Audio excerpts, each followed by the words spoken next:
Welcome to another edition of Aaron's Adventures, or an episode, or whatever you want to call it. This particular episode is about how to get rid of a swimming pool. I think if you look in the picture behind me, there's pretty good reasons to why we want to get rid of it. The client here, what he did wrong was he went to the Philippines and thought, well, I don't want to have to take care of the swimming pool, so I'll just drain all the water out. And what happened was when he got back from the Philippines, it just defied gravity and decided it didn't want to be in the hole anymore, and it just unearthed itself, and well, the results are pretty obvious. This is about a good 10-12 years ago, he says, and it's quite a bit of an eyesore, and we're going to do something else with this area, so we're going to have to get rid of the pool. It was placed in here when the house behind here didn't exist. The block was empty, so they craned it in from that side, but of course now that there's a house there, you couldn't crane it out because you'd need a probably a good 50-ton crane to span the distance from the main road across the house and get it out of here, which is, from what I guesstimate, is probably about a $20,000 job, and I don't think that's really worth it. So I thought, well, how do we get rid of it? I thought, well, let's just get industrial bin, let's just cut it up into pieces and ditch it. So that sounds good. So we're going to do that. And so I managed to borrow an old 9-inch grinder off my next door neighbour. I don't recommend borrowing tools, but I've only got a little 4-inch grinder and 5-inch grinder, sorry, but I think more power, was the go. And I've never actually cut up fiberglass before. So I thought, no, I've never actually cut up a swimming pool before. It sounded like it could be fun, but probably isn't going to be fun. But I didn't really know which disc to get, so I got one of each kind. So I thought we could actually do an episode on what is the best disc to cut up a swimming pool with. Probably none of these, but we're going to try it out anyway. We've got ourselves a Makita disc here. That one was $4. That's a metal cut-off wheel, 9-inch. We got a Flexivit, a concrete or brick cement one, which is $5.25. All of these came from that great big green building for that big huge company that was really good at wiping out small companies, so I'm not going to mention their name. And I didn't have much of a choice but to go to them. Here's a $5 disc. There's a stainless steel and stainless steel disc, it's a little bit thinner.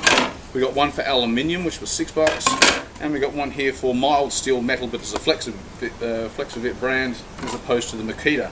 Both were $4. There's no price difference there. Both the same thickness.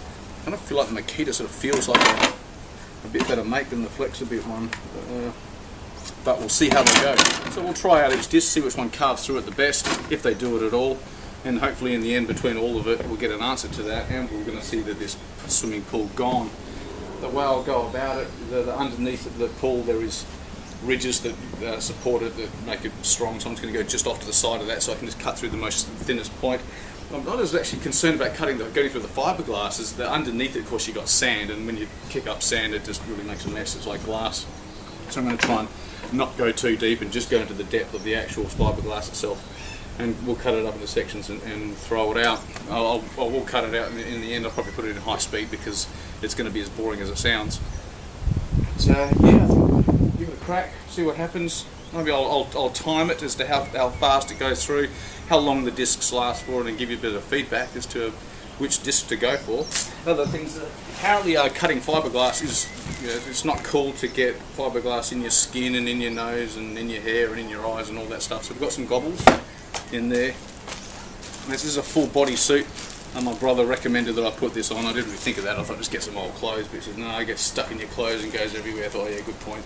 So I got these disposable things, about $15 this was, that you put on your whole body, and that'll stop all the fiberglass getting into you. We've got some gloves, it's pretty obvious. I think these are alright face masks. I think we've got, old Johnny's got a decent one there. I might borrow his, but if not, we can always go face masks, because apparently breathing in fiberglass isn't cool either. And we've got some earmuffs because, well, it would be better if they had a radio in there or something you can listen to Tuba Skinny with, but it doesn't matter. It beats listening to the sound of a grinder. So we'll give that a crack and we'll get the result.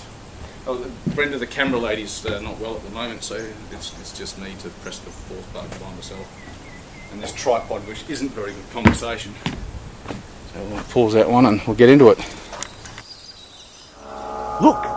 Down at the ground! It's a bug! No, it's a worm! No, it's... Larvae Man! With his trusty sidekick, Grinder Boy! Hey, don't I look ridiculous? We're about to cut fiberglass, so I thought take precautions. You should wet this down, but the owner of the house is using the hose, so I'll just suffer it out. So the first one we're going to use, and this is the stainless steel, and the steel won't both flex at it. We'll give that a crack. I actually just slightly used this blade to cut something else a moment ago. But I thought we'll start with this and see how this one goes. I've made a mark just there because there's like a supporting ridge there. I just want to cut through the thinnest point, obviously, because this is going to suck as it is, so the less we have to do of it, the better.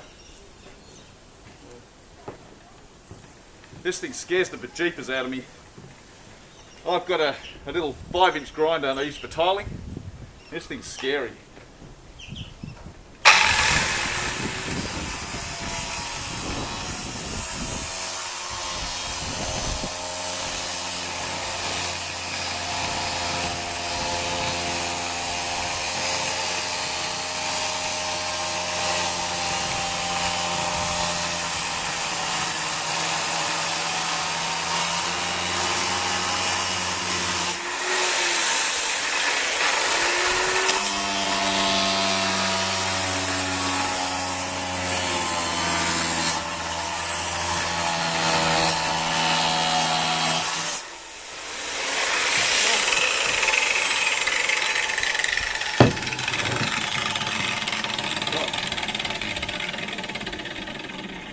Go through that half there.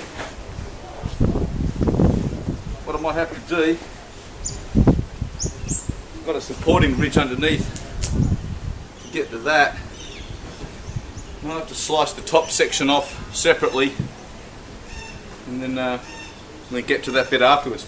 But I can just cut through it like butter, really, didn't it? Just nailed it. Hasn't really, eaten away at the blade at all. We cut it all right. But there's sand down underneath, so it means that we're cutting through sand as well, which I think maybe one of the other discs might be better for that. It cuts through just as easily in one of the, I think the concrete cutting disc. It's not one of those vented ones. It's no, don't put that on your nose. It's just a regular one like that, as you've seen. That might be better when it starts to hit the sand, and maybe it'll last a bit longer. So we'll change that blade over and try a different one and see how that goes. Right, so the next one on the menu we have for you today is the Makita one. That was a $5 disc. This one was a $4 disc, and it's just for straight metal. Let's see how that goes. Now, there we are. Put that here.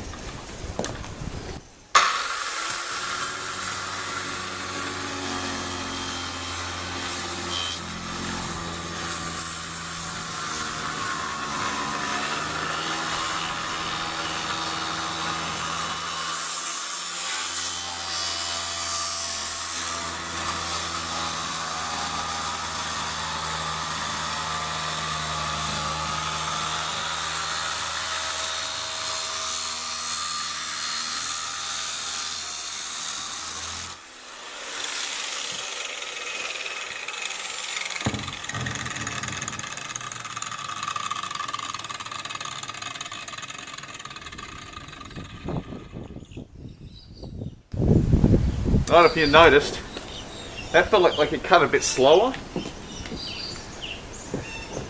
Actually, even for a brand new disc, it ate into it quite a bit. That was a bit slower going through. This was a lot faster. I felt that one went through like butter. But, this one is a bit thinner though. This one is a bit thicker, so perhaps this one would last longer. Let's try that later on to see actually how they go for a duration of wear and tear. But at $4 a disc, I don't think that's really a factor. That was a stainless for $6. Oh, sorry, $5. That's $4, a bit slower. Let's try this aluminium one.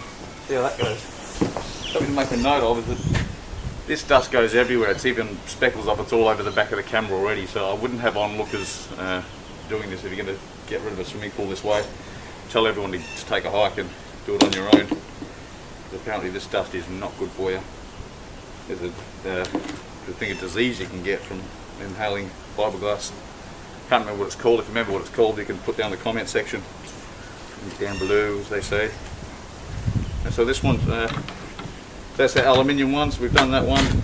I did notice about the Makita disc though, that even though it was a bit slower to go through, when I got to the bottom, I noticed I had actually cut through the sand a fair bit in the back, but I didn't notice it in the cutting. It just felt the same. So this handled the sand a bit better, because that one I hit the sand, the first one, the stainless steel, I did notice it when I hit the sand. I knew I had. So we'll see how this aluminium one goes. This one was $6. That's the more expensive of the whole lot. The metal mild steel metal one is $4. And in between one we got the concrete one. We'll use that one last. And I'm hoping that one actually will cut quite well because it'll handle the sand and the bits of debris behind it more easily. Let's see what this does.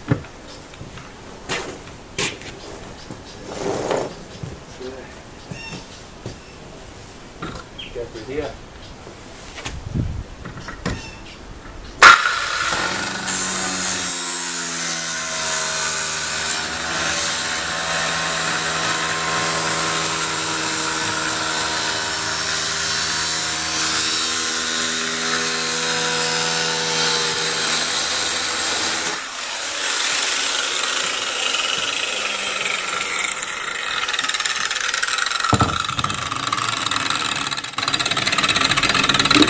That one struggled a bit. I wouldn't recommend that blade, going for an aluminium blade to do this. There was the deer of the lot too, and she struggled through that. It was a bit, had to give a bit more pressure to go through it with that aluminium one. So at the moment, this stainless steel one seems to win hands down. The stainless steel and mild steel might be similar, so I'll try that one. Again, hoping that the concrete one does the best, but yeah, that was a little bit slow, a bit more pressure I had to apply to that. So I would say can the aluminium blade. Yeah, there's dust all over this camera. Alright, so this is our mild steel performance. Da-da-da. Come on, grinder boy. Rather man. Right there.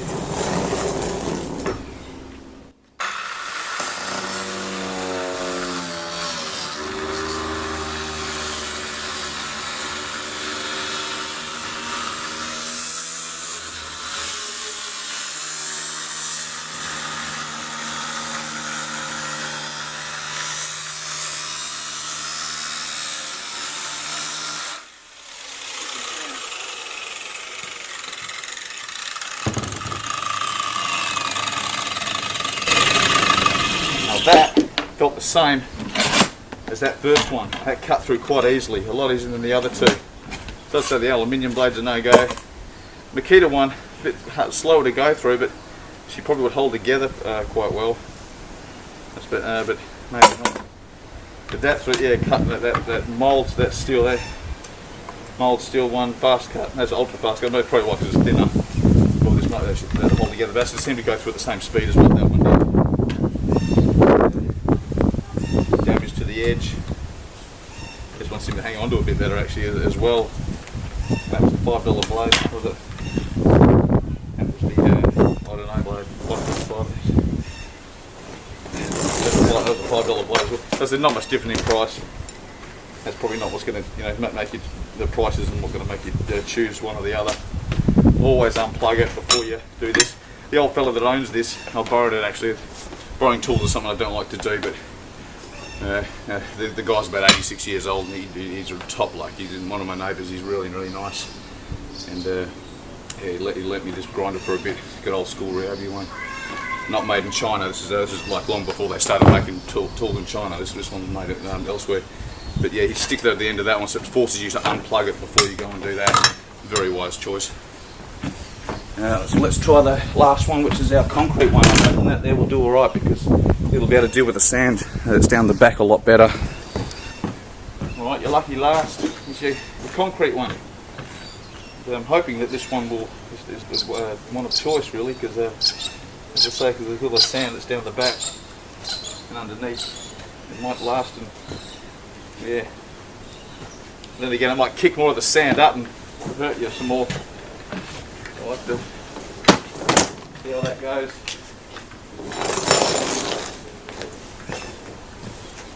Right. There's a rock down there.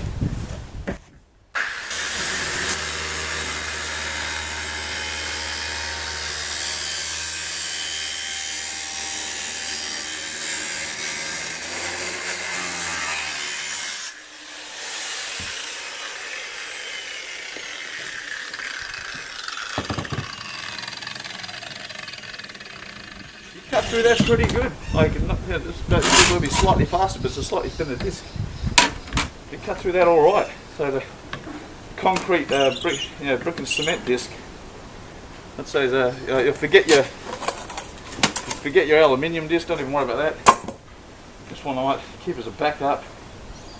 As these things wear out, but that was a bit slow. And cutting a simply copped a lot of wear and tear very quickly.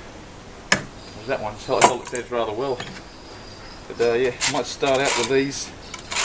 When it comes to going across the floor, maybe just change to that. But actually no, I think I might just leave it with that on there. Thanks to yeah, end verdict. I like this concrete brick and cement. Cutting this for cutting this. I reckon that's the go.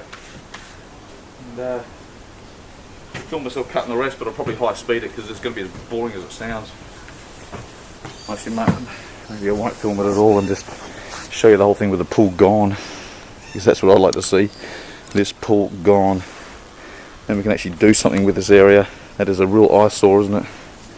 It's been there for 10 years like that. I can really understand why the customers want it gone. Oh wow. Okay, so the end verdict with the swimming pool is basically this. I've chewed up about 2 inches off the concrete grinding disc. The diameter started getting a bit smaller, couldn't get into the corner, so I switched it over to the old Makita one, I think I did. So really you only need 2 discs. I didn't film myself doing it. I was going to do that and put it in high speed for the fun of it, but of course the dust is so fine it started getting into the camera and in between the buttons and all over the lens, and I thought, this isn't good. So I canned the idea of filming it, but you get the idea. I just cut it to pieces this sort of size. We've got a 4 cubic metre skip bin and it will all fit into that. Definitely get all the flat stuff, put the flat stuff down first and then put the odd shaped bits, just chuck them in last, and you will get it into a 4 cubic metre bin, which I think we paid about $200 for. You know, less than $10 worth of discs, so for less than $250,000 you can get rid of a pool. The way I did it, you saw me in the beginning when I did slices, I basically started gritting it. You just need to get rid of this top layer first to start to weaken it, and then to help, I think it's why the concrete disc worked better is because I noticed when I changed it over to the Makita blade, which is a metal one, it really struggled going through it. And it wasn't so much going through the fiberglass, it was going through the actual sand behind it. If you can slice up the floor, the base of a pool, and cut it up into sections like that and grit it out and get rid of the base so that you got, because there's no, so the wall has supporting ridges in it, but the base doesn't. So get rid of that, and once you slice through one part of the wall, you can then pull the wall away from the sand, and then you can get to the back of it if you have to, or you can get right through it without cutting through the sand. It did take a while, it was a horrible job, but it can be done. You can get rid of a swimming pool and yeah, into a 4 cubic metre bin without having to crane the thing out. So that's it for the verdict of how to destroy a swimming pool. Built a few courses of like that one. Nearly came an injury a couple of times. You've got to watch the blade when it grabs, it doesn't kick, just keep it out well out of the way. And just each time I went to move a piece, because the grinder was quite lethal, place the grinder down, wait for it to stop, then remove the bits out of your way, and that way you're not cutting through the cable or tripping over or doing anything like that. It can get a bit disastrous. Underneath, of course, in the bottom, because it's never seen the sunlight for a long time, there was a puddle of water down there. It was moist and wet underneath, so once I removed the floor, the soil underneath was very, very wet, so I actually left it till the next day, let the sun dry the sand out, and then went back to work at it again because it was just safer with a good dry floor. But there you have it. That's how they destroy a swimming pool. Interesting. Not.